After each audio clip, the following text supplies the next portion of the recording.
Sarah Mitchell's hands trembled as she gripped her coffee mug, the whispers of "broken veteran" following her like shadows through the small-town elementary school where she worked as a janitor. What no one knew was that beneath her silent exterior lay the mind of an elite counterterrorism specialist who had once prevented massacres across 3 continents.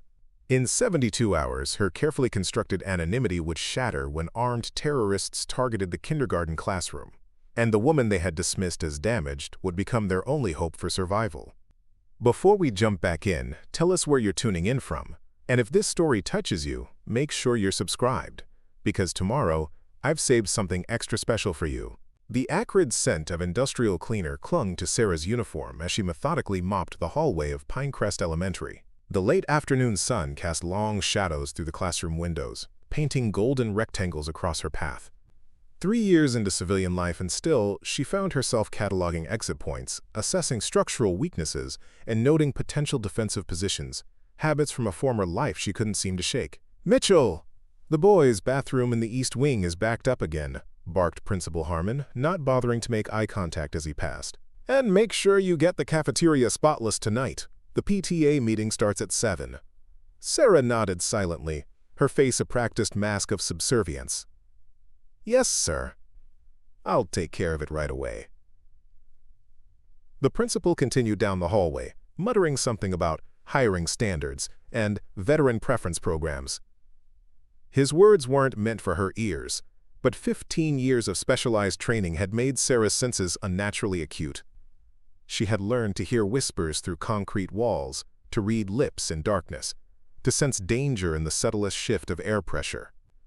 Those same instincts now prickled at the base of her skull as she watched a white van circle the parking lot for the 3rd time that week. The vehicle slowed near the kindergarten wing before continuing toward the exit.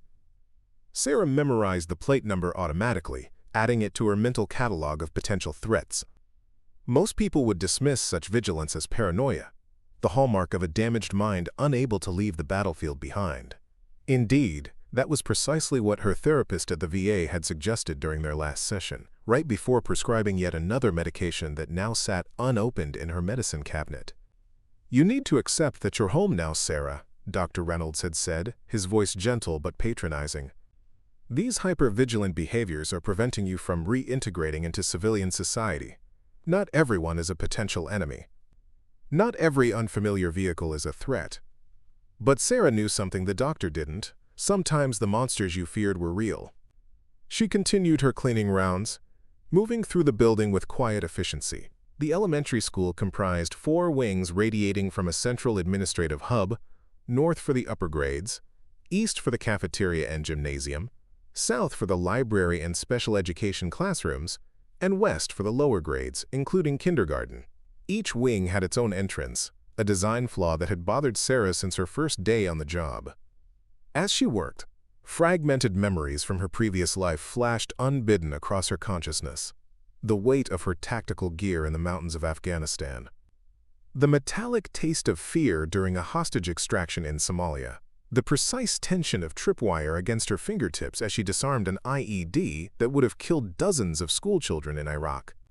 Sarah shook her head, dispelling the images. That woman, Captain Sarah Mitchell, Special Activities Division, was gone, buried beneath falsified discharge papers and a carefully constructed cover story about PTSD and an honorable but unremarkable military career. Now she was just Sarah the janitor, damaged goods, the woman who jumped at loud noises and avoided crowds, the broken veteran who couldn't hold down a real job. And that was exactly how it needed to remain. Preparing and narrating this story took us a lot of time, so if you are enjoying it, subscribe to our channel. It means a lot to us. Now back to the story. The kindergarten wing was Sarah's favorite area to clean.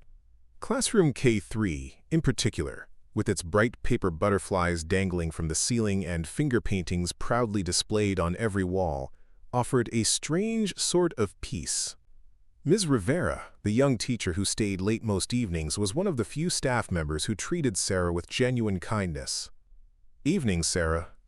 Elena Rivera called as she organized tomorrow's art supplies.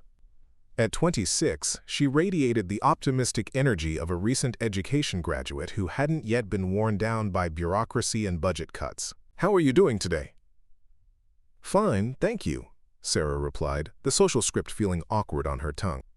Casual conversation had become a foreign language during her years of operational silence. Working on anything special with the kids tomorrow? Elena's face lit up. We're starting our community helpers unit. The children will learn about all the important people who keep our town safe and running smoothly. She gestured toward a collection of picture books featuring police officers, firefighters, doctors, and other essential workers. I want them to understand that heroes come in all forms.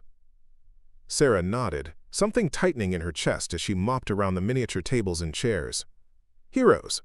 The word had lost its meaning for her somewhere between watching her team die in an ambush and receiving orders to eliminate a high-value target who turned out to be surrounded by children.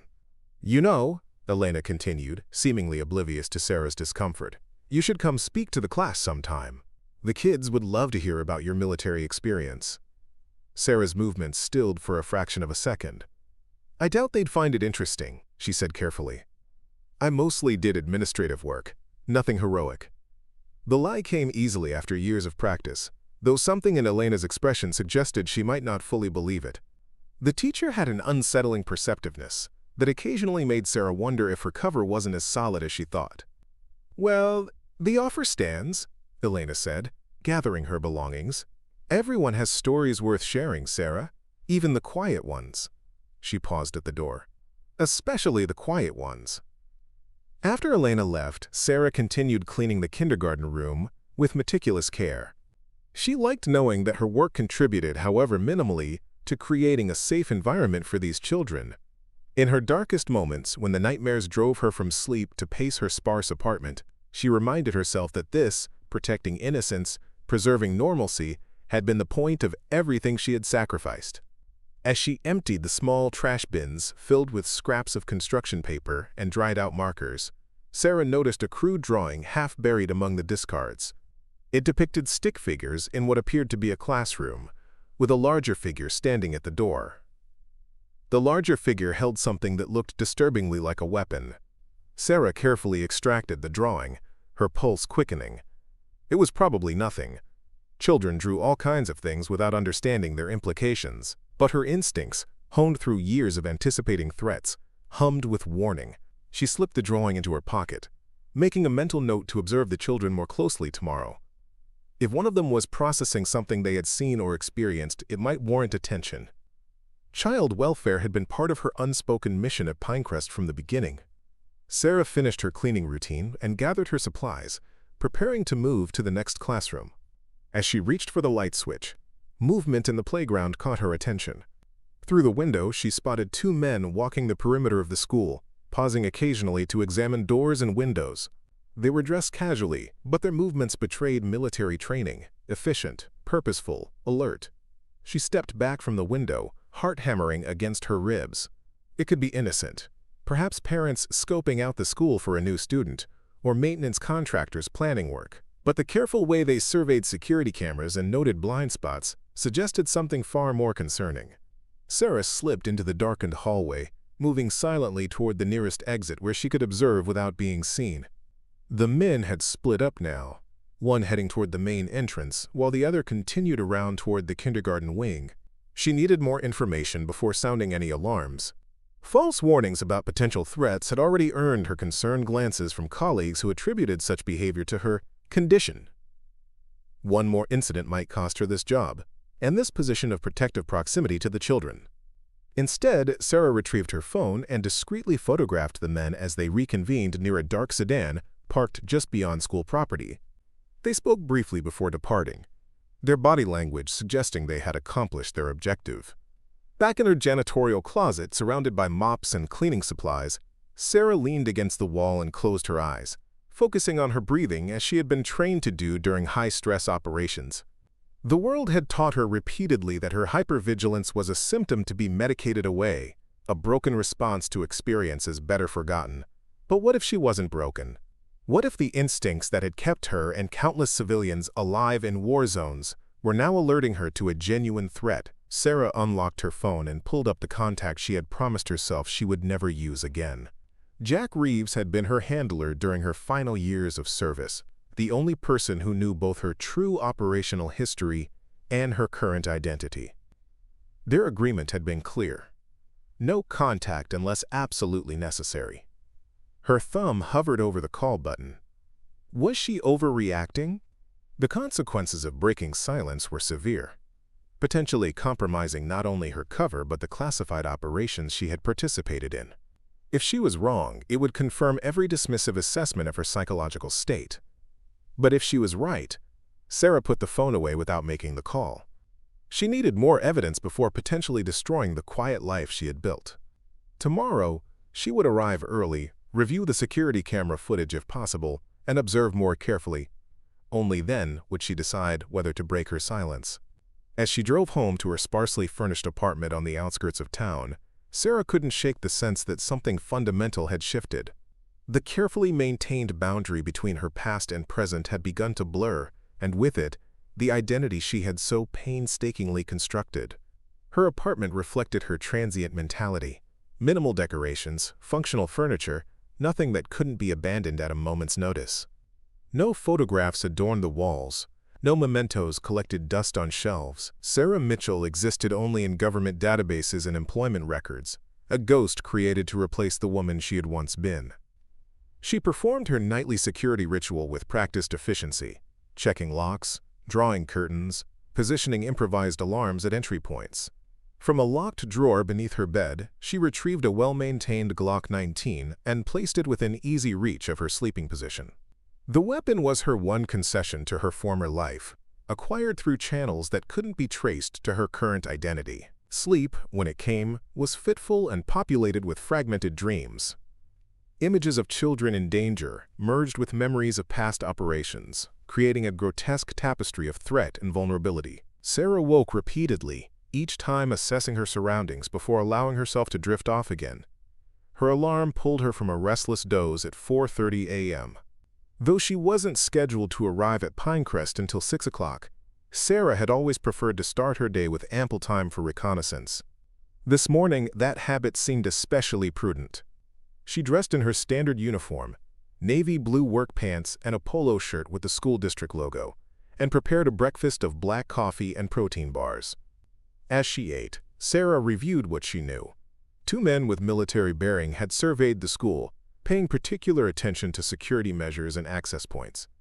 Their behavior suggested preparation rather than casual interest. The school's security was minimal.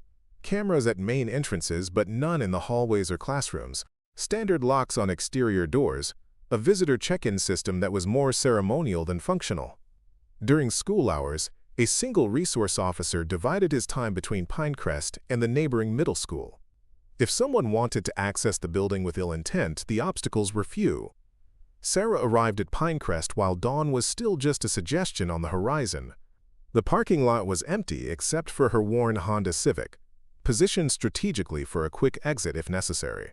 She used her key to enter through a side door near the janitorial office, moving through the darkened corridors with silent familiarity. Her first stop was the security office, a glorified closet where footage from the limited camera system was stored. As head janitor, Sarah had access for maintenance purposes, a privilege she had never exploited until now. The system was outdated but functional. Sarah rewound to yesterday afternoon and watched as the 2 men she had observed conducted their survey of the building. From this new angle, she could see details that confirmed her suspicions. One man taking notes on what appeared to be a blueprint of the school, the other testing a door handle on a rarely used emergency exit. These were not concerned parents or maintenance contractors. They were conducting reconnaissance. Sarah continued reviewing footage from the past week, identifying 3 previous visits by the same vehicle, each time with different occupants. A pattern was emerging, systematic surveillance by multiple individuals working together. Her blood ran cold when she spotted a face she recognized on the 3rd day of footage. A man whose features were cataloged in her mental database of high-risk operatives. Alexei Baranov, former Spetsnaz commander turned private military contractor, had been peripherally connected to a hostage situation she had helped resolve in Georgia 7 years ago. His presence at a small-town elementary school could not be coincidental. Sarah downloaded the relevant footage to a secure drive and erased evidence of her access from the system logs. The situation had escalated beyond vague concerns into concrete threat assessment. This was not paranoia speaking. This was her training identifying a legitimate danger. As she exited the security office, Sarah nearly collided with Principal Harmon, whose early arrival was unprecedented. "Mitchell?" he said, startled and clearly displeased. "What are you doing here at this hour?" Sarah gestured toward her cleaning cart. "Getting a head start on the day, sir. The kindergarten wing needed extra attention after yesterday's art project." Harmon's eyes narrowed with suspicion. "In the security office?" Checking the camera above the east entrance, Sarah improvised smoothly. "It seemed loose when I was cleaning yesterday. I wanted to make sure it hadn't fallen overnight." The principal's expression suggested he didn't entirely believe her explanation, but lacked sufficient reason to challenge it. "Fine. Just make sure you're finished with the main hallways before students arrive." "The superintendent is visiting this morning." "Yes, sir." As Harmon walked away, Sarah considered her options. The evidence pointed to an imminent threat, possibly within days, given the acceleration of surveillance activities. She needed to alert authorities without compromising her identity or triggering dismissal of her concerns. The rational course of action would be to contact Jack immediately. He had the connections to mobilize appropriate resources without exposing her, but reaching out would irreversibly alter her carefully constructed life. Once that door opened, it could never be closed again. Sarah moved through her cleaning routine on autopilot, her mind racing through scenarios and contingencies. The morning bell would ring in 2 hours, bringing 300 children into a building that might have been targeted by professional operators. Among them would be the 22 kindergartners in Ms. Rivera's class, children who greeted Sarah with high fives and gap-toothed smiles, who didn't see a broken veteran, but simply the person who kept their classroom clean and sometimes fixed their toys. The decision crystallized with surprising clarity. Sarah retrieved her phone and typed a text message to the number she had memorized but never used. Pinecrest Elementary. Baranov plus team. Surveillance phase complete. Request immediate assistance. She pressed send before she could reconsider, then deleted the message from her phone. The response came less than a minute later. A single word that confirmed her worst fears. Acknowledged. Jack would understand the significance of Baranov's involvement and mobilize resources accordingly. But even with expedited procedures, official response would take time to organize, time the school might not have if her assessment of the situation was correct. Sarah continued her rounds, hyper-aware of every sound, every movement within the building.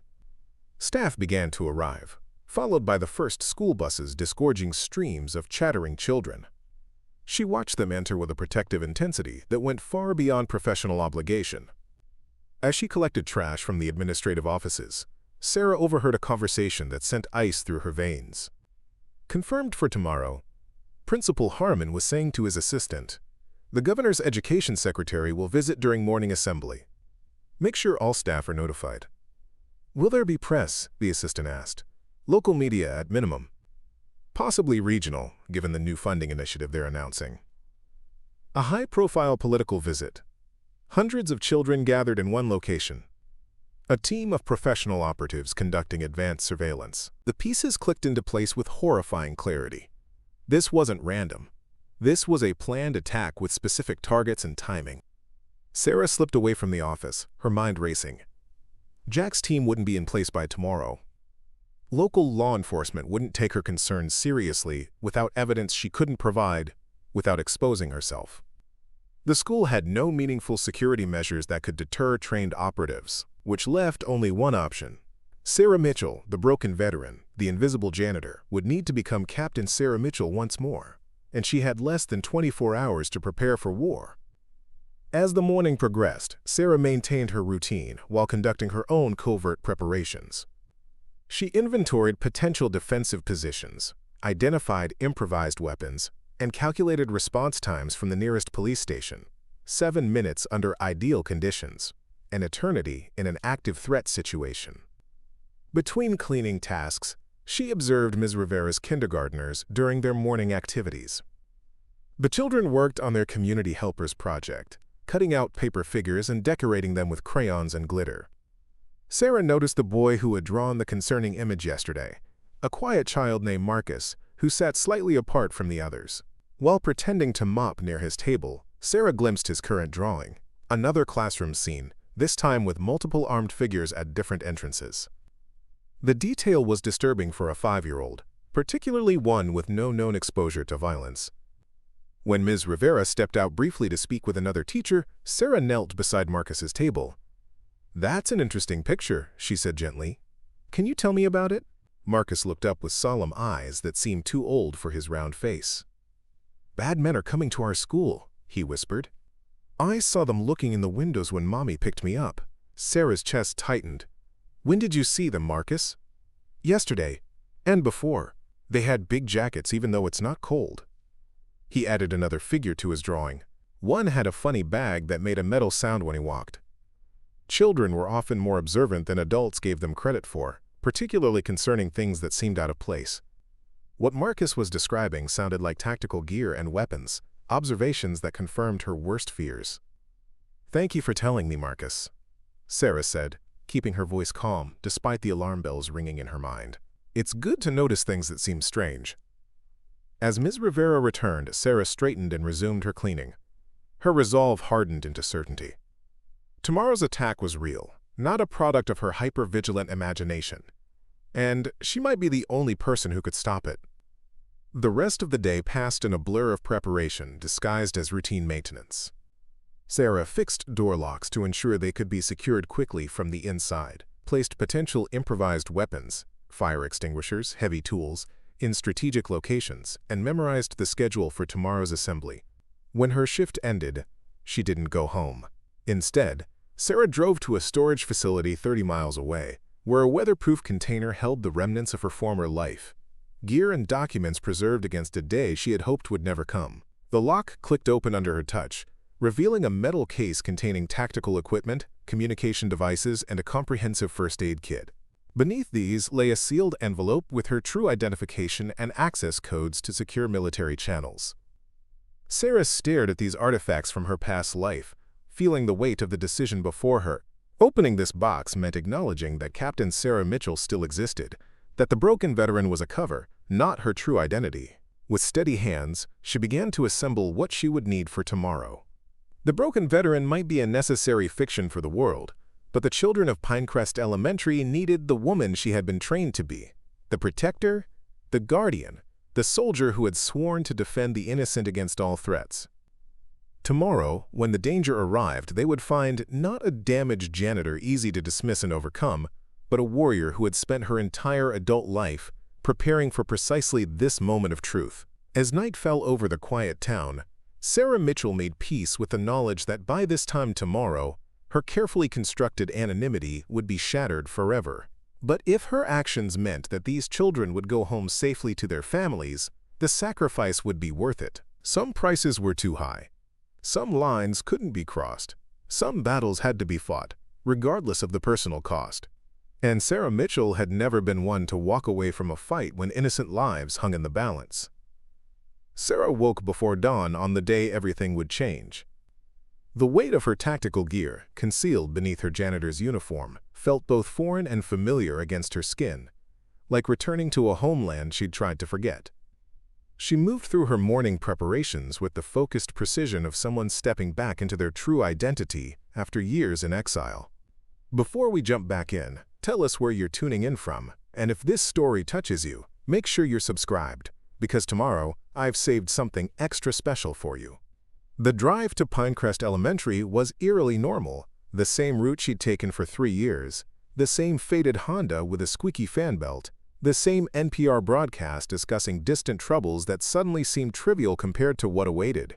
The parking lot was empty when she arrived at 5:15 a.m., the building dark and silent, giving no indication of the violence that would soon threaten its halls. Sarah used her keys to enter through the service entrance, her footsteps echoing in the empty corridor. She carried her usual cleaning cart, now subtly modified to conceal equipment that would raise immediate alarms if discovered, zip ties repurposed as restraints, bleach bottles filled with chemical deterrents, mop handles reinforced to serve as defensive weapons. The janitor's uniform provided perfect cover for her preparations. No one questioned why the cleaning lady was everywhere, checking locks, inspecting closets, testing sightlines. She began her circuit of the building, mentally mapping defensive positions and evacuation routes. The kindergarten wing remained her primary concern, Its location at the westernmost edge of the school made it both vulnerable and strategically significant. If attackers followed standard protocols for maximizing casualties, they would secure the main entrance and administrative hub first, then move outward to prevent escape. The kindergarten classrooms would likely be last on their route, a potential advantage if Sarah could isolate and protect that section. As the sky lightened outside, she completed her preparations with methodical care. Small motion sensors, military-grade equipment from her storage cache, were positioned at key junctions to provide early warning. Emergency exits were subtly marked with symbols only she would recognize, indicating which were viable escape routes and which might be compromised. In the janitorial closet nearest the kindergarten wing, she assembled an emergency medical kit disguised among cleaning supplies. By 7 a.m., the first staff members began arriving. Sarah shifted seamlessly into her role as the unobtrusive janitor, nodding politely when acknowledged, but otherwise remaining invisible, a skill she had perfected both in special operations and in civilian life. The carefully cultivated perception of her as damaged and slightly unstable worked to her advantage now. People were less likely to question unusual behavior from the, quote, broken veteran. Elena Rivera arrived at 7:15, arms laden with supplies for the day's activities. Sarah intercepted her in the hallway, taking some of the heavy materials. "Let me help you with those," Sarah offered, falling into step beside the teacher. "Thanks, Sarah." "You're a lifesaver," Elena smiled, oblivious to how literally that description might soon apply. "The kids are so excited about today's assembly. They've been practicing their community helper song all week." Sarah nodded, choosing her next words carefully. "Ms. Rivera, Elena, I need to ask you something important." Something in her tone must have conveyed the gravity of the situation, because Elena's expression shifted from cheerful to concerned. "What is it?" "If there was an emergency today, not a drill, would you trust me to help keep your students safe, even if what I asked seemed unusual?" Elena studied her face, confusion giving way to a deeper assessment. "This isn't a hypothetical question, is it?" Sarah met her gaze steadily. "I have reason to believe there may be a security situation during today's assembly. I can't explain how I know or why I'm qualified to help, but I'm asking you to trust me if something happens." To her credit, Elena didn't dismiss the warning or demand immediate explanations. Instead, she asked the most important question: "What do you need me to do?" Quote, "Keep your class in their room until I come for you, no matter what announcements are made. If you hear any unusual sounds, lock your door, move the children away from windows, and wait for my signal." 3 quick knocks followed by 2 slow ones. Elena's face had paled, but her voice remained steady. "Are you going to tell the principal? The police?" "I've already alerted people who can help, but they won't arrive in time if something starts. I need you to trust me, Elena. Please." After a moment of consideration, the teacher nodded. "I trust you, Sarah. I've always felt there was more to you than you let people see." The simple statement of faith nearly undid Sarah's carefully maintained composure. For 3 years, she had existed in a limbo of invisibility, not truly seen by anyone, not fully present in her own life. Elena's trust was both validation and responsibility, a weight she accepted with solemn gratitude. "Thank you," Sarah said quietly. "I hope I'm wrong and nothing happens. But if it does, we'll be ready." Elena finished for her. As the morning progressed, the school filled with the usual bustle of activity. Children arrived in waves. Bus riders first, followed by parent drop-offs. Finally, the walkers who lived in the neighborhood surrounding the school. Sarah observed everything through the hyper-focused lens of operational awareness, noting abnormalities that others would miss. The increased number of parents lingering in the parking lot. The maintenance van that had been present for 30 minutes without any visible work being performed. The subtle communications occurring between individuals who pretended not to know each other. Preparing and narrating this story took us a lot of time, so if you are enjoying it, subscribe to our channel. It means a lot to us. Now back to the story. The assembly was scheduled for 9:30 a.m. in the gymnasium, the largest open space in the building, capable of holding all 300 students plus staff. From her vantage point near the east entrance, Sarah spotted the first concrete confirmation of her fears. A man she recognized from yesterday's surveillance footage, now dressed as a delivery driver, placing what appeared to be a floral arrangement near the main office. His hand movements beneath the flowers suggested he was activating something, likely a signal jammer or remote detonator. Sarah's pulse remained steady even as adrenaline flooded her system. The familiar biochemical cocktail of impending combat sharpened her senses, slowed her perception of time, focused her attention on immediate threats and available resources. This physiological response, once pathologized by well-meaning doctors as hypervigilance disorder, was now her greatest asset. At 9:15, classes began lining up to move toward the gymnasium. Sarah positioned herself near the kindergarten wing, ostensibly checking a water fountain for proper function. She caught Elena's eye as the teacher prepared to lead her class into the hallway, giving a subtle head shake that the teacher immediately understood. Elena diverted her students back into the classroom with a cheerful announcement about a special pre-assembly activity. The first discordant note in the school's morning routine came at precisely 9:22 a.m., 8 minutes before the scheduled start of the assembly. The fire alarm blared through the hallways, its pulsing shriek designed to create immediate evacuation. But this was no scheduled drill, nor accidental triggering. This was the first phase of the attack, a standard tactic to move potential targets into predictable, exposed positions. Principal Harmon's voice came over the PA system, slightly confused but maintaining authority. All staff and students, please proceed calmly to your designated fire evacuation areas. This is not a drill. I repeat, this is not a drill. Sarah watched as teachers began following protocol, herding their classes toward exits. The chaos of hundreds of children moving through hallways would provide perfect cover for the attackers to infiltrate and take control of key positions. She needed to act quickly before the situation deteriorated beyond recovery. Moving against the flow of evacuating students, Sarah headed toward the security office. The corridor was temporarily empty as she slipped inside and locked the door behind her. The small room contained the central controls for the school's limited security systems, including the PA system and emergency protocols. Sarah accessed the system with the administrative password she had memorized months ago, part of her continuous instinctive security assessment that others had attributed to paranoia. Using the internal phone, she called Elena's classroom directly. "Stay where you are," she instructed when the teacher answered. "This is the beginning. I'm implementing countermeasures now." Next, she activated the school's lockdown protocol, a measure designed for active threat situations that would override the fire evacuation. Throughout the building, an automated announcement began. "Attention! Pinecrest Elementary is now in lockdown. All staff and students should remain in classrooms with doors locked." This is not a drill. The conflicting instructions would create momentary confusion, but would ultimately slow the evacuation process and keep more children inside secured classrooms, away from the exposed gathering areas where they would be most vulnerable. Sarah quickly reviewed the security camera feeds, confirming her assessment. Multiple individuals were converging on the building from different directions, no longer bothering to maintain their covers. Through the main entrance camera, she spotted Alexei Baranov himself, now dressed in the uniform of a local police officer, a disguise that would grant him immediate authority in a crisis situation.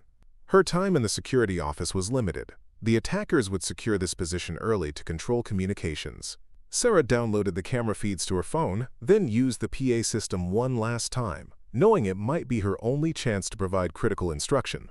"Attention all staff. Code Hawkeye is in effect." Repeat, Code Hawkeye is in effect. Hawkeye wasn't an official school emergency code, but Sarah was counting on the attackers, confusion, and the staff's willingness to follow what sounded like an authorized protocol. In military operations, creating uncertainty in enemy ranks while providing clear direction to friendly forces often meant the difference between success and failure. Sarah exited the security office just as the first gunshots echoed from the direction of the main entrance. Precise, controlled fire that indicated professional operators rather than random violence. The attack had officially begun, transitioning from infiltration to execution phase. She moved through the hallways with the fluid efficiency of someone returning to their true element, no longer maintaining the slightly hunched posture and hesitant movements of her janitor persona. The transformation was so complete, that a teacher who had seen her daily for 3 years looked at her with momentary non-recognition as Sarah directed her and her students into a secure classroom. The attackers' strategy became clear as Sarah monitored their movements through the school. Two-person teams were methodically securing each wing, using the confusion of conflicting evacuation and lockdown protocols to their advantage. Their discipline and coordination confirmed what Sarah had suspected. This was no random terrorist attack, but a precision operation with specific objectives, likely targeting the visiting education officials while maximizing casualties for political impact. Sarah needed to reach the kindergarten wing before the attackers, but a direct route would expose her to the team currently securing the central hub.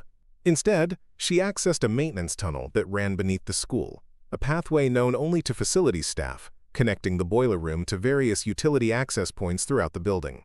The narrow concrete passage was dimly lit by emergency bulbs that cast long shadows across the pipes and electrical conduits lining the walls. Sarah moved silently, counting access ladders until she reached the one that would place her near the kindergarten classrooms. As she climbed, she activated one of her pre-positioned deterrents, a simple timer connected to the sprinkler system in the eastern corridor that would create a diversion and potentially delay the attackers' advance. Sarah emerged from the utility closet into the western hallway just as the school's power cut out. Another standard tactic to disable security systems and create additional fear and confusion. Emergency lights activated, bathing the corridor in dim amber glow that transformed familiar surroundings into an ominous battleground. Through the window of classroom K3, Sarah could see Elena Rivera maintaining remarkable composure as she kept her young students engaged in a quiet game, positioned away from doors and windows as instructed. Sarah approached the door and provided the signal they had arranged, 3 quick knocks followed by 2 slow ones. Elena opened the door just enough to confirm Sarah's identity, before allowing her inside. The transformation in the janitor's bearing was so profound that the teacher's eyes widened in momentary shock. "Sarah? What's happening?" she whispered, as the children continued their activity in the reading corner, largely oblivious to the danger. "Armed individuals have entered the building," Sarah replied, her voice calm and authoritative. "We need to move your class to a more secure location before they reach this wing." "Where? How?" Elena asked, trusting, but clearly frightened. "There's a storage room behind the library with reinforced walls and a solid door. It was designed as a tornado shelter.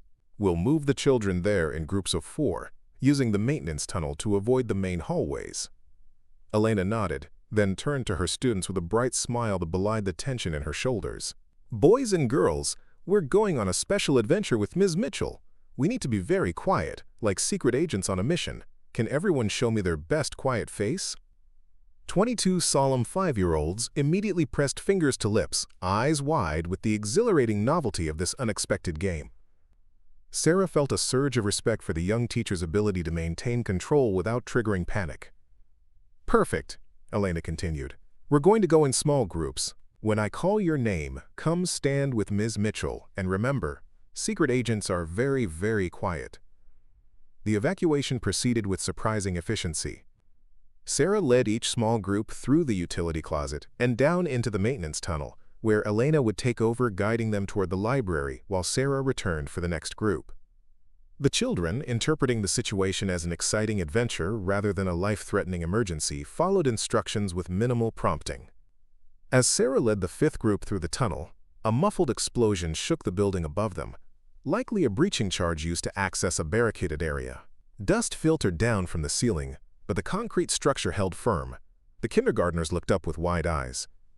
"Is that thunder?" a small boy asked. "Something like that," Sarah answered calmly. "Keep moving, please. We're almost to the special hiding place." By the time Sarah returned for the final group, she could hear movement in the hallway outside the kindergarten classroom, the methodical advance of the attack team assigned to secure the western wing. 4 children and Elena remained, waiting near the utility closet as instructed. "They're coming," Sarah said quietly to Elena. "Take these children and go. I'll create a diversion to buy you time." Elena's expression was torn between fear and reluctance to leave anyone behind. "What about you?" "I'll be right behind you," Sarah promised, though both women recognized the uncertainty in that statement. "Go, now." As Elena led the last children into the maintenance tunnel, Sarah prepared to implement the most dangerous phase of her defense strategy. From her modified cleaning cart, she retrieved several chemical cleaning products that, when combined, would create a thick, obscuring smoke, not lethal, but disorienting enough to delay the attackers and mask Elena's escape route. Sarah positioned the improvised smoke device near the classroom door, then moved to the opposite end of the hallway where she could draw attention away from the utility closet. As the first wisps of chemical smoke began filling the corridor, she deliberately created noise, enough to attract the attention of anyone searching the area. The response was immediate. Two armed men in tactical gear emerged from around the corner, weapons raised as they spotted movement through the thickening smoke. Sarah allowed them a brief glimpse of her retreating form before ducking into a classroom, leading them away from the kindergartner's escape path. The attackers followed, communicating in terse Russian that confirmed Sarah's intelligence about their origins. She caught fragments of their exchange, enough to understand that they were falling behind schedule due to unexpected resistance and the confusing lockdown protocols she had initiated. Sarah moved through the connected classrooms of the Western Wing, staying just visible enough to keep the attackers pursuing her rather than searching for alternative targets.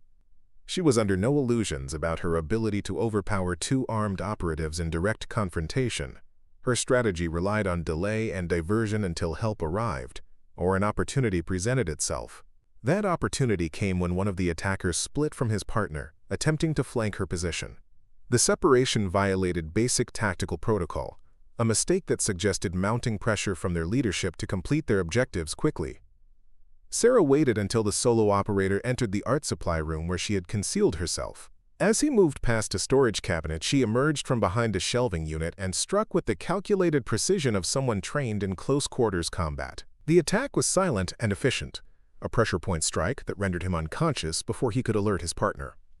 She secured the unconscious attacker with zip ties, then appropriated his radio and sidearm, a Makarov pistol that further confirmed the operation's Russian connections. The radio chatter revealed increasing frustration among the attack teams as they encountered locked classrooms and misdirection rather than the exposed, vulnerable targets they had expected.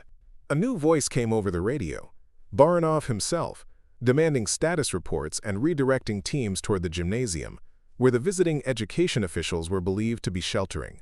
Sarah recognized the shift in strategy.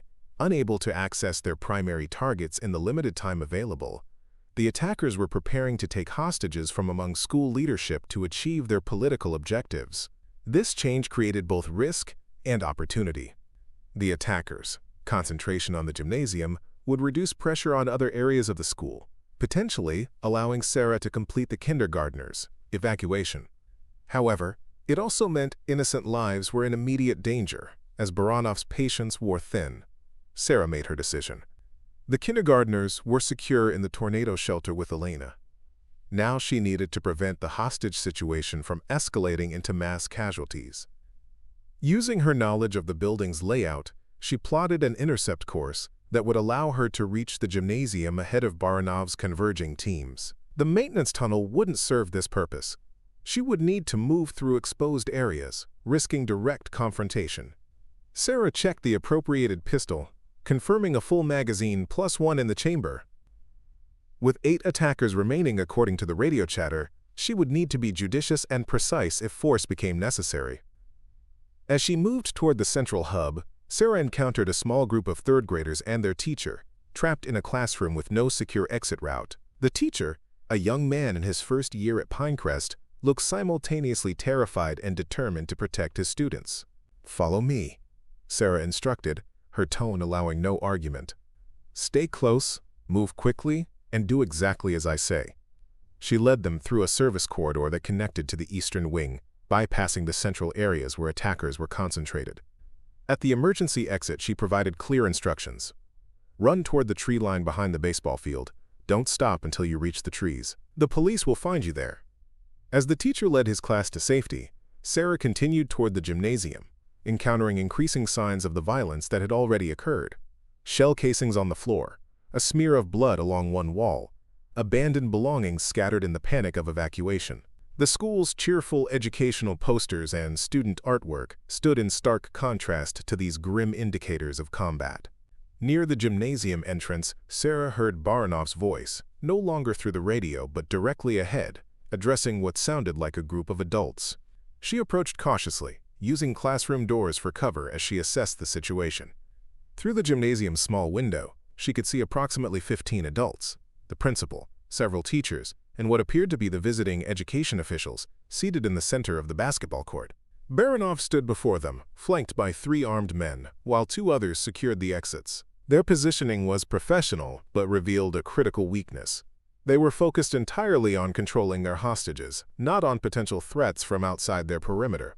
Sarah evaluated her options. Direct confrontation would endanger the hostages. Waiting for official response might allow Baranov time to implement whatever political statement he intended to make through this attack. A distraction combined with targeted intervention offered the best chance of resolution with minimal casualties. She retreated to the science classroom across the hall, quickly assembling materials for her distraction. The chemistry supplies provided everything needed for a controlled, non-lethal diversionary device: smoke, noise, and momentary disorientation, without risk of serious harm. Sarah positioned the improvised device near an air vent that connected to the gymnasium, then used the appropriated radio to create a second layer of confusion. Team 2, perimeter breach at north entrance. She transmitted, mimicking the clipped Russian accent of the attackers. Local police have established position. Require immediate assistance. The response was immediate. Barked orders from Baranov, dispatching 2 of his remaining men to investigate the supposed breach. This reduced the odds inside the gymnasium from 6-1 to 4-1. Still dangerous, but approaching manageable. Sarah activated her diversionary device, then positioned herself at the gymnasium's side entrance, waiting for the initial reaction. When the smoke began pouring through the vents, accompanied by the sharp crack of chemical reaction, she made her move. The confusion inside was immediate and total. Hostages instinctively ducked for cover while the attackers turned toward the source of the disturbance. Sarah entered through the momentary gap in their attention, moving with the fluid precision of someone who had trained for exactly such scenarios. Her first priority was to create distance between the hostages and the attackers. Using the appropriated pistol, she fired 2 precise shots, one disabling the lighting system, plunging the gymnasium into emergency light dimness, the second striking a fire extinguisher near the attackers' position, creating additional visual obscuration. "Everyone down! Crawl toward the exit behind me," she shouted to the hostages, her voice carrying the unmistakable authority of command. The hostages responded immediately, dropping low and moving towards Sarah's position while the attackers struggled to reorient in the smoke-filled, dimly lit space. Baranov, however, recovered quickly, a testament to his experience and training. He identified Sarah as the source of the counterattack and turned his weapon toward her. The confrontation that Sarah had hoped to avoid was now inevitable. As the last of the hostages cleared the immediate danger zone, she shifted from evacuation to engagement, using the gymnasium's basketball equipment as cover while exchanging fire with Baranov and his remaining men. The situation had devolved into exactly the kind of direct conflict Sarah had been trained to manage during her years in special operations. The familiar rhythm of combat assessment, identify threats, prioritize targets, maintain position discipline, flowed through her with automatic precision. This wasn't the broken veteran, with trembling hands and hypervigilance disorder. This was Captain Sarah Mitchell, one of the most effective counterterrorism operatives the military had ever produced. Baranov recognized the change as well. "Military," he called out in accented English, his voice carrying across the gymnasium. "Special forces, I think. Not the broken janitor after all." Sarah remained silent, conserving her advantage. Each exchange of fire revealed more about Baranov's position and tactics, while exposing less of her own. The hostages were clear of the immediate danger zone, and local law enforcement would be responding to the shots fired. The primary objective now was containing the threat until reinforcements arrived. "You know who I am," Baranov continued, attempting to distract her. "But you don't know why we are here. This is not random terror. This is targeted message about American interference in matters that don't concern them." The pieces connected in Sarah's mind: Baranov's history with Russian military intelligence, the specifically targeted political officials, the precision of the operation. This wasn't terrorism in the conventional sense. It was state-sponsored violence disguised as extremism, designed to create political pressure around foreign policy issues. "It doesn't matter why you're here," Sarah finally responded, shifting position to maintain unpredictability. "You threaten children. That's all I need to know." Baranov laughed, a cold sound that echoed in the cavernous space. The children were never the target. They were the leverage. But now plan changes. Now we adapt. His use of present tense sent a chill through Sarah. Despite the evacuation and her intervention, Baranov still believed he could achieve his objectives. That confidence suggested a contingency she hadn't identified, a secondary plan that remained viable despite the current setback. Before she could process this realization, the gymnasium doors burst open as local SWAT officers finally breached the building. The response created momentary chaos that Baranov exploited, disappearing through a service entrance at the rear of the gymnasium. Sarah immediately recognized the greater threat: Baranov escaping to implement whatever contingency plan he had prepared. She broke cover and pursued, ignoring the shouted commands from law enforcement who couldn't distinguish her from the attackers. The chase led through the school's kitchen and out toward the parking area where emergency vehicles were now gathering.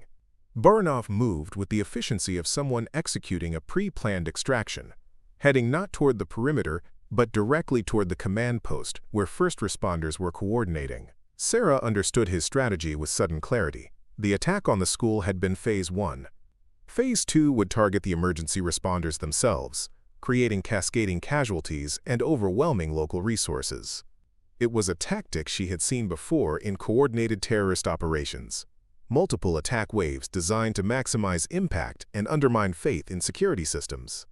"Bomb!" she shouted toward the command post. "Clear the area!" Her warning created momentary confusion, but the authority in her voice triggered instinctive responses from the assembled officers. As they began moving personnel away from the command vehicles, Baranov realized his final opportunity was evaporating. He turned towards Sarah, his expression shifting from tactical calculation to personal vendetta.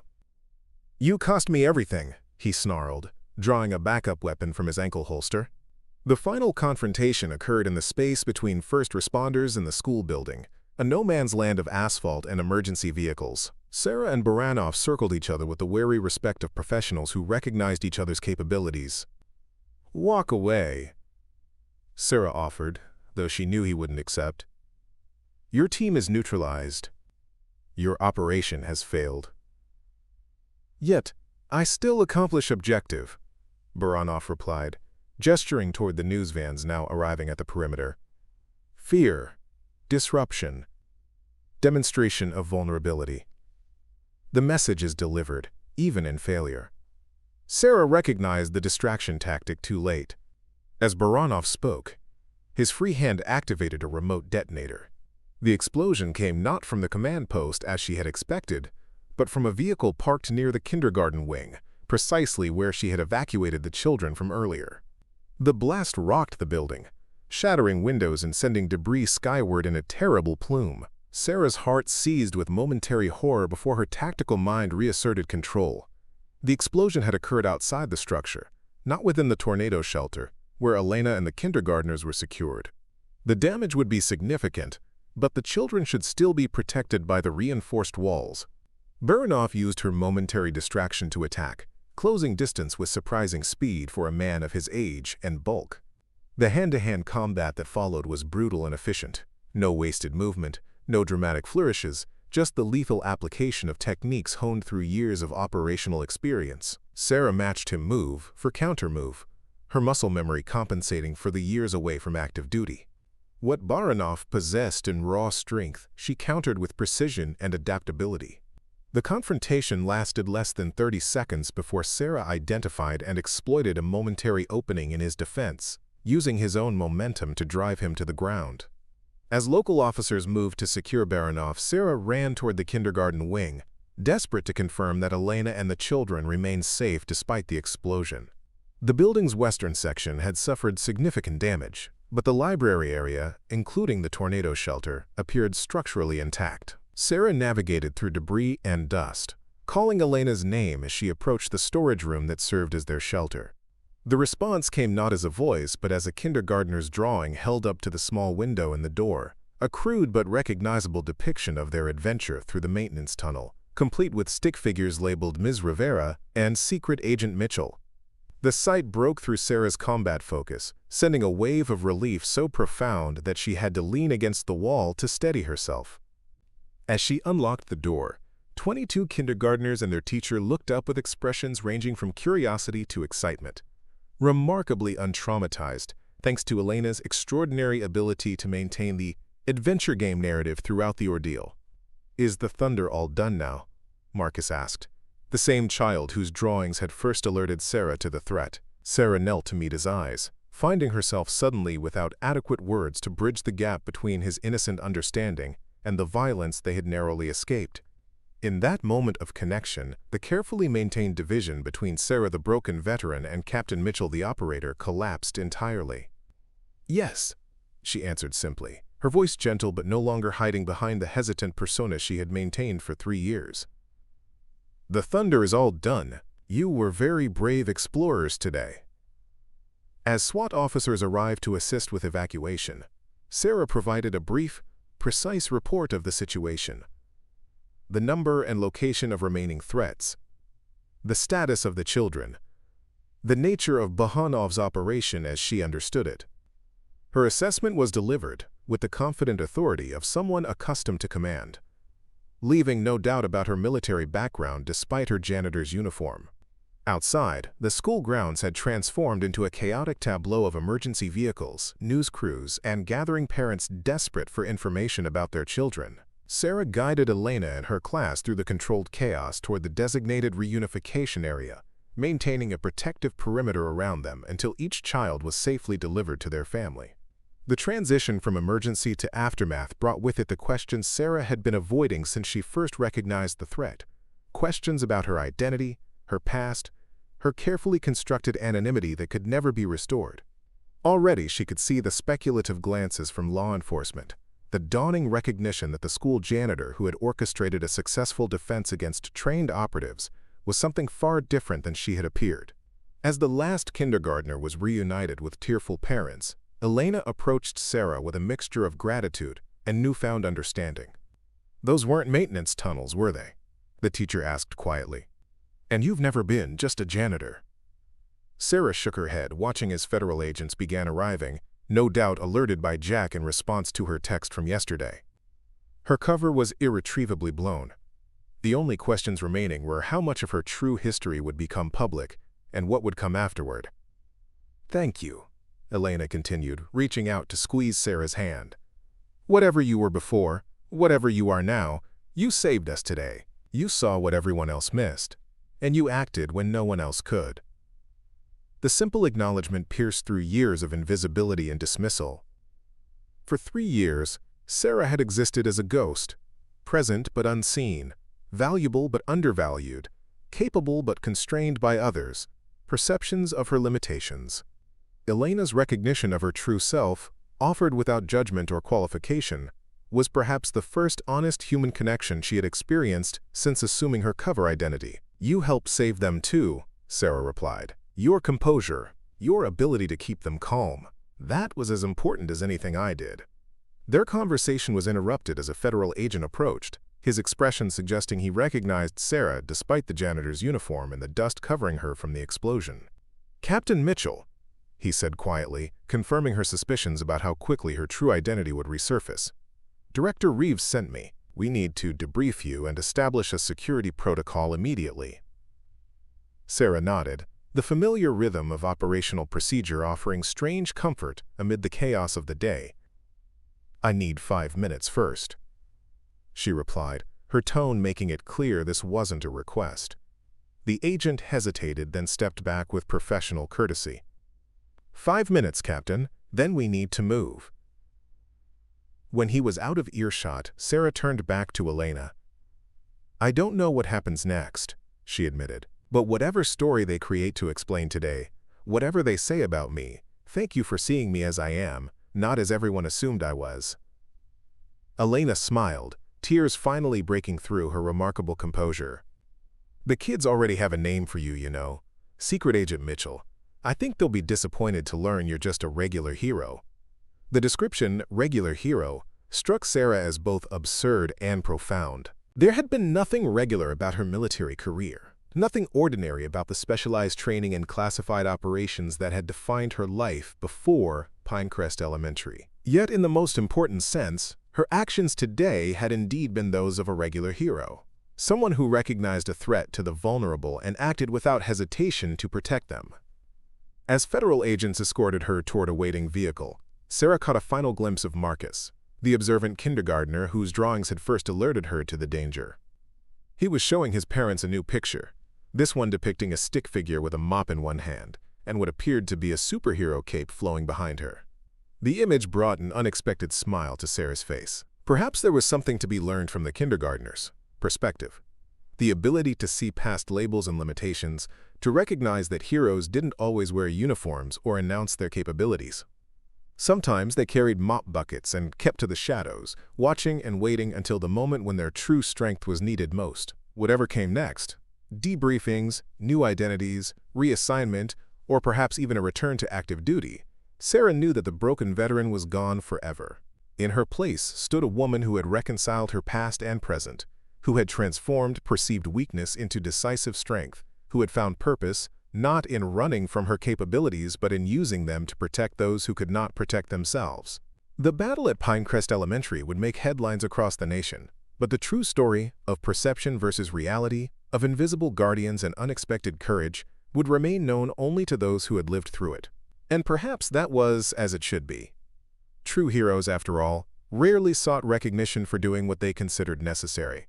As the federal vehicle pulled away from the school, Sarah Mitchell, janitor, broken veteran, counter-terrorism specialist, guardian, looked back at the building where she had found unexpected purpose.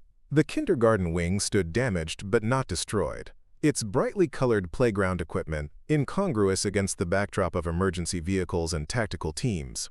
Life would continue there. Children would return, eventually. Lessons would be learned, fears would be processed, recovery would begin. And somewhere in Ms. Rivera's classroom, a new generation would grow up understanding that heroes came in all forms, even as quiet janitors with trembling hands and watchful eyes who kept the monsters at bay when no one else believed they existed. The federal debriefing facility looked nothing like Sarah had expected. Instead of the sterile interrogation rooms portrayed in films, she found herself in a comfortable space that resembled a corporate conference room. Warm lighting, ergonomic chairs, and windows overlooking a peaceful wooded area somewhere in Northern Virginia. The only indications of its true purpose were the absence of personal electronics and the sophisticated security measures controlling access to the building. Before we jump back in, tell us where you're tuning in from. And if this story touches you, make sure you're subscribed, because tomorrow I've saved something extra special for you. 3 days had passed since the attack on Pinecrest Elementary. 3 days of continuous questioning, medical examinations, psychological evaluations, and threat assessments. 3 days during which Sarah's carefully constructed civilian identity had been systematically dismantled, and her true operational history reconstructed by intelligence analysts, who seemed both impressed by her accomplishments and disturbed by her unauthorized disappearance 3 years ago. Jack Reeves entered the room carrying 2 cups of coffee. Real coffee, not the institutional variety she'd been subsisting on since her arrival. He placed one before her and took the seat across the table, his expression a carefully neutral mask that Sarah recognized from countless mission briefings. "How are you holding up?" he asked, the simple question carrying layers of meaning between former handler and operative. Sarah accepted the coffee with a nod of thanks. "Better than expected. Though I could do without the constant psychological profiling. I've counted 3 different evaluators trying to determine if I've gone rogue." Jack's expression softened slightly. "Standard procedure when an operator goes off-grid for 3 years, then resurfaces in the middle of an international incident. Is that what we're calling it? An international incident?" Quote, Buranov was GRU Russian military intelligence. He was operating under diplomatic cover through their UN mission. The Kremlin is already denying involvement, claiming he was a rogue operator pursuing a personal vendetta. Sarah sipped her coffee, unsurprised by the diplomatic maneuvering. And what does the intelligence community think? That it was a sanctioned operation designed to apply pressure regarding the new missile defense systems being deployed in Eastern Europe. The Education Secretary was the primary target. Her husband is the Undersecretary of Defense overseeing the program. The confirmation of her initial assessment brought little satisfaction. Sarah had recognized the professional nature of the operation, but the willingness to target a school, to endanger children as leverage, in Baronoff's words, still twisted something painful in her chest. "What happens now?" she asked, the question encompassing far more than just the diplomatic fallout. Jack set down his coffee, studying her with the evaluative gaze that had once determined which operatives were assigned to the most critical missions. "That depends largely on you. Your exit 3 years ago wasn't exactly by the book." Sarah met his gaze steadily. "I followed protocol for compromised assets. My identity had been exposed during the Istanbul operation. Standard procedure dictated establishing deep cover until extraction was possible. For 6 months, maybe a year, not 3 years with no contact except that emergency protocol we established." "The threat assessment never decreased to acceptable levels," Sarah replied, the explanation sounding hollow even to her own ears. Both of them knew there was more to her disappearance than operational security. Jack's expression suggested he was deciding how far to push. "The psychological evaluation after Istanbul recommended extended leave, possibly permanent reassignment to non-field positions. You disappeared before those recommendations could be implemented." "I was still effective," Sarah said quietly. "Pinecrest proved that." "Yes, it did." Jack leaned forward, dropping some of his official demeanor. "Remarkably effective, considering you've spent 3 years working as a school janitor. Which brings us to the question everyone's been dancing around. What do you want to happen next, Sarah?" The directness of the question caught her off guard. In the shadowy world of special activities, operators rarely had agency over their career paths. They went where they were sent, did what was required, and accepted the consequences without complaint. The idea that she might have choices seemed almost foreign. "What are my options?" she asked cautiously. "Officially, reinstatement at your former rank with appropriate back pay and benefits, following a comprehensive reintegration program. Your actions at Pinecrest have been classified as an authorized operation retroactively, so there won't be disciplinary consequences for maintaining unauthorized cover." Sarah noted the careful phrasing. "And unofficially." Jack's lips quirked in what might have been a smile. "Several specialized units have expressed interest in your unique skill set. Your ability to maintain deep cover for extended periods while retaining operational effectiveness is unusual. There are situations where such capabilities would be valuable." The offer wasn't surprising. Sarah's record had always marked her for the most sensitive operations, the ones that existed in the gray spaces between military action and intelligence gathering, the missions that officially never happened in places America was officially never present. "And if I don't want either of those options?" she asked, the question emerging before she had fully formed the thought behind it. Jack's expression shifted to genuine curiosity. "What would you want instead?" Preparing and narrating this story took us a lot of time, so if you are enjoying it, subscribe to our channel, it means a lot to us. Now back to the story. Sarah found herself without an immediate answer. For 3 years, she had existed in a state of suspended animation, neither fully civilian nor truly military, maintaining her operational readiness while trying to convince everyone, including herself, that she was nothing more than a damaged veteran struggling with reintegration. The attack at Pinecrest had shattered that carefully maintained fiction, forcing her to confront the question she had been avoiding. Who was Sarah Mitchell when she wasn't hiding? "I don't know," she admitted finally, "but I'd like the chance to figure it out." Jack studied her for a long moment, then nodded as if her answer confirmed something he had suspected. "There might be a third option. It's irregular, but given your unique circumstances and the positive outcome at Pinecrest, I think I could get it approved." "I'm listening." "A specialized consulting role. You'd maintain your security clearance and operate as a civilian contractor for threat assessment and training purposes. No field operations unless you specifically opt in. You'd have the freedom to establish your own civilian identity while remaining connected to the community and contributing your expertise where it's needed most." The proposal was unexpected, a compromise that acknowledged both her operational value and her apparent need for something beyond the life she had led before. It offered legitimacy without confinement, purpose without the constant deployment that had consumed her earlier career. "Would I be able to choose where I'm based?" Sarah asked, a specific possibility already forming in her mind. "Within reason, yes. Did you have somewhere in mind?" "Pinecrest," she said simply. Jack's eyebrows rose slightly. The school? You want to go back to being a janitor after all this? Sarah shook her head. Not as a janitor. But there are other ways I could contribute while maintaining a presence there. She paused, organizing her thoughts. Those children were targeted because they were vulnerable, because schools are seen as soft targets by people like Baranov. What if they weren't? You're talking about school security. I'm talking about a comprehensive approach to protecting vulnerable populations. Not just physical security measures, but training, awareness, community integration. The current model relies almost entirely on reaction after an incident begins. We could develop systems for early identification and prevention. Jack's expression shifted from skepticism to consideration. It's an interesting concept, applying counterterrorism principles to civilian infrastructure protection. He drummed his fingers on the table, thinking. It would need to be presented carefully, framed as community safety rather than militarization of schools. Of course, Sarah agreed. The goal isn't to turn schools into fortresses, but to make them less attractive targets through smart, mostly invisible security measures. Pinecrest could serve as a pilot program. You've given this some thought, Jack observed. Sarah nodded.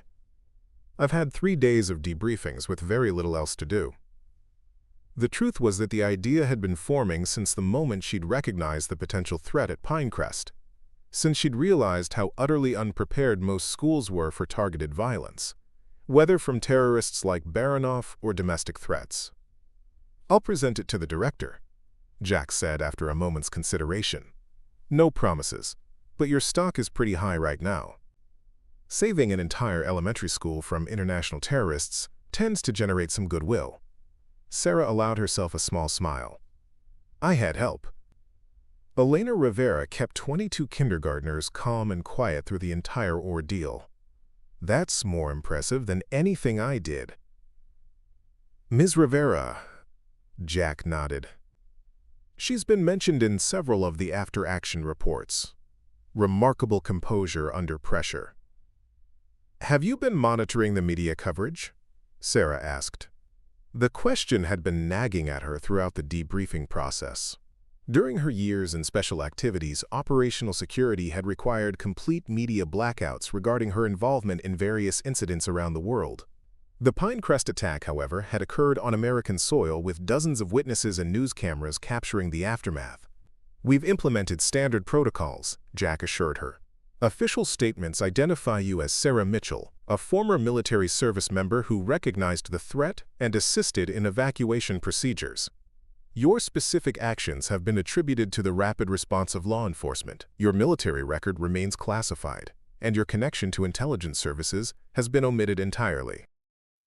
Sarah nodded, relieved but not surprised. The government had extensive experience in managing narratives around sensitive operations. Still, she wondered how such carefully crafted official statements would hold up against the first-hand accounts of teachers and students who had witnessed her transformation from unassuming janitor to combat operator. And the children? She asked. How are they processing what happened? Jack's expression softened. Crisis counselors have been working with them since the incident. The kindergartners, interestingly, seem to be handling it best. Thanks to Ms. Rivera's quick thinking, most of them believe they participated in an exciting adventure game rather than a life-threatening situation. Quote, the information brought a measure of peace. Sarah had worried about the psychological impact on the children, particularly the kindergartners she had worked so hard to protect. The idea that they might have escaped not only physical harm but also emotional trauma seemed almost too much to hope for. I'd like to see them, she said suddenly. Before any decisions are made about my future assignment, I need to know they're truly okay. Jack considered the request, weighing operational security against human factors. I can arrange a supervised visit. He finally agreed, but you should be prepared. You've become something of a hero to them. Secret Agent Mitchell is apparently how they've been referring to you in their counseling sessions. The description brought an unexpected lump to Sarah's throat.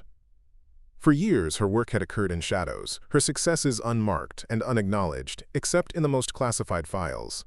The idea that children, these specific children whom she had protected, saw her as a hero rather than a broken veteran or an invisible janitor, touched something long dormant in her professional detachment.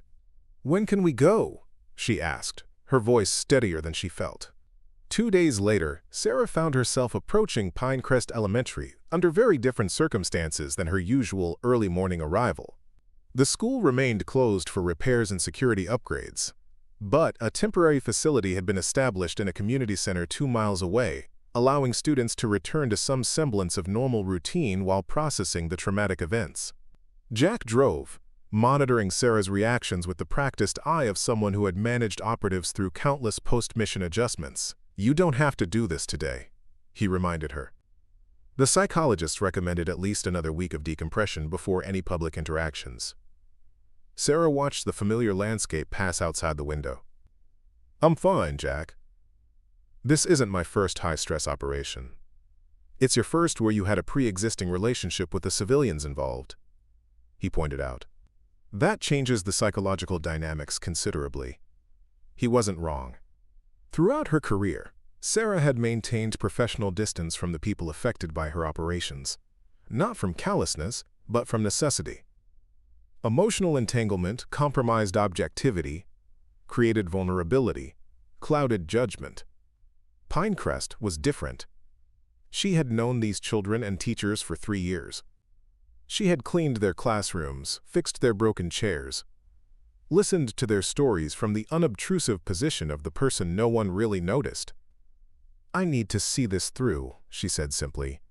"I need to know it was worth it." Jack didn't press further, recognizing the determination in her tone.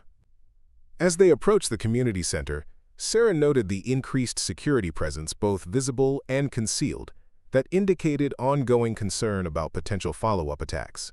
Good. The intelligence community was taking the threat seriously rather than treating Baranov's operation as an isolated incident. Elena Rivera met them at a side entrance, her face lighting with genuine pleasure at seeing Sarah. "You came back," she said, embracing Sarah with surprising warmth. "The children have been asking about you every day." Sarah returned the embrace, somewhat awkwardly. Still unaccustomed to casual physical contact, after years of operational isolation. "How are they doing?" she asked, the question encompassing far more than simple classroom management. "Better than anyone expected," Elena replied, leading them through the converted community center toward her temporary classroom. "Children are remarkably resilient when they feel safe. And thanks to you, they never stopped feeling safe, even during the worst moments." The kindergarten classroom had been recreated with touching attention to detail. The same colorful rugs, the same reading corner with pillows shaped like animals, the same student artwork displayed on makeshift walls. The children were engaged in what appeared to be a normal morning activity, coloring pictures at clustered tables while soft music played in the background.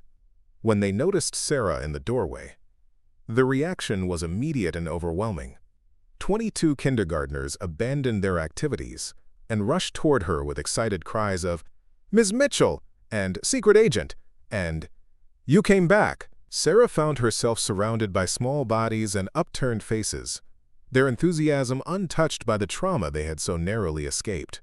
They seemed impossibly fragile, delicate bones and trusting eyes and unbounded energy, yet simultaneously resilient in ways that adults could only envy. "Hello, everyone," she managed, her throat tight with unexpected emotion. "I wanted to see how you're all doing. We're making thank you cards," announced a little girl named Sophie, tugging Sarah toward their activity tables. "Ms. Rivera said we could send them to all the helpers who kept us safe during our adventure." Elena smiled over the children's heads. "We've been processing the experience through art and storytelling. It helps them integrate what happened into their understanding of the world." Sarah allowed herself to be led to a child-sized chair where the kindergartners eagerly showed her their artwork. Each drawing told a story, some remarkably accurate in their depiction of events, others transformed through the lens of childhood imagination into tales of secret agents and special missions. Marcus, the observant boy whose drawings had first alerted Sarah to the potential threat, presented his artwork with particular pride. "This is you," he explained, pointing to a figure in his drawing who appeared to be simultaneously fighting bad guys and protecting a group of children. You're a superhero disguised as a janitor." Sarah studied the drawing, moved by the child's perspective on events that would have terrified most adults. "I'm not really a superhero, Marcus," she said gently. "I'm just someone who wanted to keep you safe." "That's what superheroes do," Marcus replied with the unassailable logic of a 5-year-old. "They protect people, and they have secret identities, just like you did." Elena used the moment to transition the class to their next activity, asking them to gather on the story rug for their daily reading time. As the children settled into their usual spots, she invited Sarah to join them. "Would you like to read to us today?" Elena asked, offering a picture book about community helpers, firefighters, police officers, doctors, and teachers working together to keep their town safe. Sarah hesitated, then accepted the book and sat in the reading chair. The children looked up at her with expectant faces, completely at ease despite having last seen her in the midst of a life-threatening crisis. Their trust was both touching and terrifying, a responsibility heavier than any mission she had undertaken in her operational career. As she began reading, Sarah found herself relaxing into the simple task. The story's message about different people contributing unique skills to protect their community resonated with her evolving thoughts about her own future. Perhaps there was a middle path between the shadows of special activities and the invisibility of her janitor cover, a way to use her specialized knowledge to serve without sacrificing her humanity in the process. When the story concluded, Alana led the children in a thank you song they had prepared, complete with hand motions and enthusiastic if not entirely tuneful chorusing. The simple gesture, so earnest, so innocent, broke through Sarah's professional composure in a way that years of high-stress operations had never managed. "Thank you," she said when they finished, her voice rough with emotion. "That was the nicest thing anyone has ever done for me." As the children returned to their activities, Jack, who had been observing from the doorway, approached with an expression that mixed professional assessment with genuine respect. "I think I understand now," he said quietly, "why you want to stay connected to this place." Sarah nodded, watching the kindergartners resume their colorful artwork with the resilient enthusiasm that only children could maintain after such traumatic events. "They're why we do what we do, Jack. Not abstract concepts like national security or geopolitical advantage, but real children with names and faces and futures. Somewhere along the way, I lost sight of that. And now I see it clearly." Sarah turned to face her former handler, her decision crystallizing into certainty.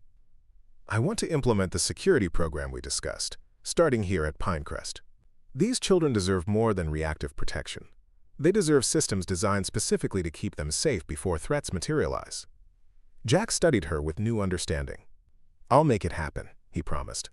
"But it won't be simple. You'll be operating in a civilian environment with significant constraints that don't exist in military operations. School boards, parent committees, budget limitations, public relations concerns. These aren't factors you've had to navigate before." "I'll learn," Sarah said with quiet determination. "These children are worth the effort." As they prepared to leave, Elena walked them to the door, her expression thoughtful. "You're not coming back as our janitor, are you?" she asked Sarah directly. "No," Sarah admitted, "but I am coming back, in a different capacity.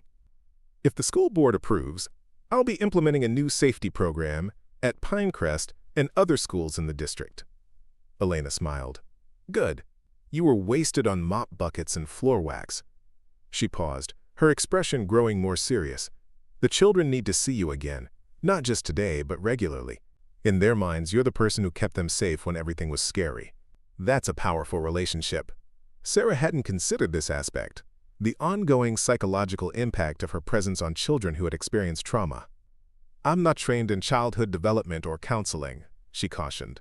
"Neither was I, until I needed to be," Elena replied. "Sometimes the most important qualification is simply showing up consistently for people who need you."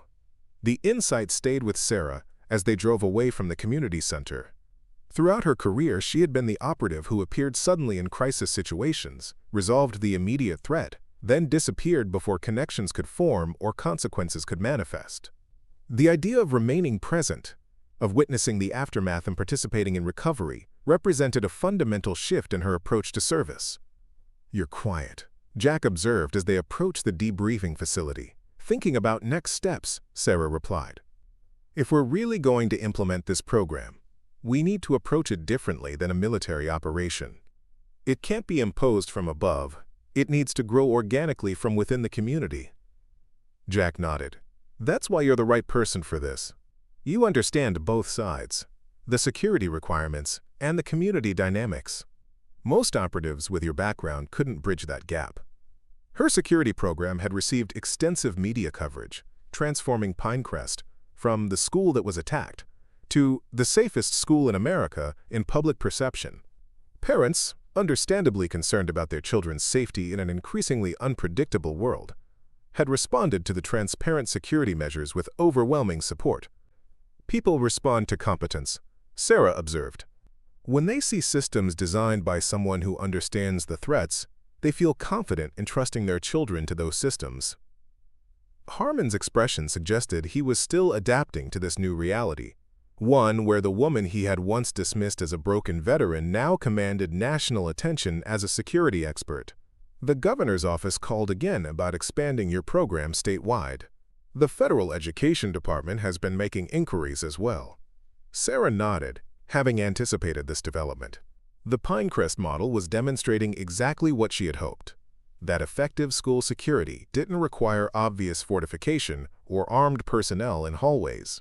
It required thoughtful design, community integration, and preventative measures based on actual threat assessment rather than reactionary fear. We'll need to scale carefully, she cautioned. The program works here because we built it organically, with input from everyone involved. It can't be imposed as a standardized solution without considering each school's unique circumstances. That's why they want you to lead the expansion, Harmon replied. You've managed to navigate between security imperatives and educational priorities in a way that respects both. Their conversation was interrupted as a small tornado of energy barreled across the schoolyard toward them. Marcus, now a first grader, his backpack bouncing against his shoulders as he ran. The question gave Sarah pause. She had spent so many years subordinating personal perspective to operational objectives that distinguishing her own desires from mission parameters remained challenging. Yet Elena's persistent humanity had been gradually reawakening that capacity in her, the ability to identify what she wanted separate from what was tactically advantageous. I think children deserve to feel safe without feeling confined, she said slowly, articulating thoughts that had been forming over months of implementation. I think schools should be protected without becoming prisons. I think we can acknowledge threats without allowing them to dominate our educational environments.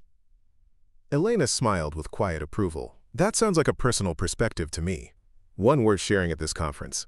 Their conversation was interrupted by the arrival of the first kindergartners, escorted by parents who still preferred direct handoffs to teachers rather than standard drop-off procedures. Sarah stepped back, assuming her professional demeanor as she observed the security aspects of the morning transition.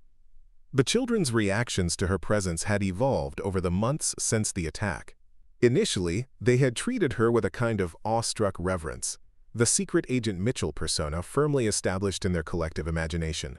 Gradually, that had transformed into a more nuanced appreciation as they came to understand her ongoing role in their safety. Now they greeted her with the casual familiarity of someone who belonged in their world, a protector whose presence was both reassuring and unremarkable. As the morning routine established itself, Sarah continued her security rounds throughout the building. Teachers and staff acknowledged her with respectful nods, sometimes stopping to share observations or ask questions about specific protocols. The collaborative relationship that had developed between security and education personnel represented one of the program's greatest successes, the recognition that both priorities could be served without compromising either.